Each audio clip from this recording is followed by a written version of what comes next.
வேதத்தில் மொத்தம் எத்தனை முத்திரை? 7 முத்திரை. எத்தனை முத்திரை வரைக்கும் உடைச்சதை பார்த்தோம்? 4. உண்மை தானே நடக்கிறது? இந்த 4 முத்திரையில் பைபிளில் எழுதியிருக்குல்ல, இதெல்லாம் உண்மையா பொய்யா? உண்மை தானே. அப்போ 5வது முத்திரையில் எழுதியிருக்கிறதும் நடக்குமா நடக்காதா? நடக்கும்ல. 5வது முத்திரையில் என்ன எழுதியிருக்கு வாசிப்போம். வெளிப்படுத்தின விசேஷம் 6ஆம் அதிகாரம் 9வது வசனம். அவர் 5ஆம் முத்திரையை உடைத்த போது வசனத்தின் நிமித்தமும் தாங்கள் கொடுத்த சாட்சி நிமித்தமும் கொல்லப்பட்டவர்களுடைய ஆத்துமாக்களை பலிபீடத்தின் கீழே கண்டேன். 5வது முத்திரை உடைக்க போது என்ன நடக்குது? தேவ வசனத்தின் நிமித்தமும் தாங்கள் கொடுத்த சாட்சி நிமித்தமும் என்ன செய்யப்படுவார்களாம்? கொல்லப்படுவார்கள். யாருங்க?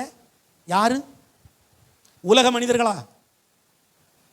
தேவ வசனத்தின் நிமித்தம் சாட்சி சொல்றவங்க, தேவ வசனத்தின் நிமித்தம் சாட்சியாய் வாழ்பவர்கள். ஆமா, தேவ வசனத்தின் நிமித்தம் தாங்கள் கொடுத்த சாட்சி நிமித்தம். இந்த பைபிள் வசனத்தை சொன்னதுனாலையும், சாட்சி சொன்னதுனாலையும், சாட்சியாக வாழ்ந்ததாலையும் அவர்களெல்லாம் என்ன செய்யப்படுவார்களாம்? கொல்லப்படுவார்களாம். வேதம் சொல்லுகிறது, குதிரையின் கடிவாளம் மட்டும் ரத்தம் ஆறு ஓடும் அப்படின்னு. குதிரையின் கடிவாளம் பார்த்துருக்கீங்களா? நீங்கள் போய் நில்லுங்க, நான் போய் நிற்கேன் குதிரை கடிவாளத்துக்கிட்ட, அதுக்கு கீழே தான் நான் இருப்பேன். குதிரையோட வாயு என்ன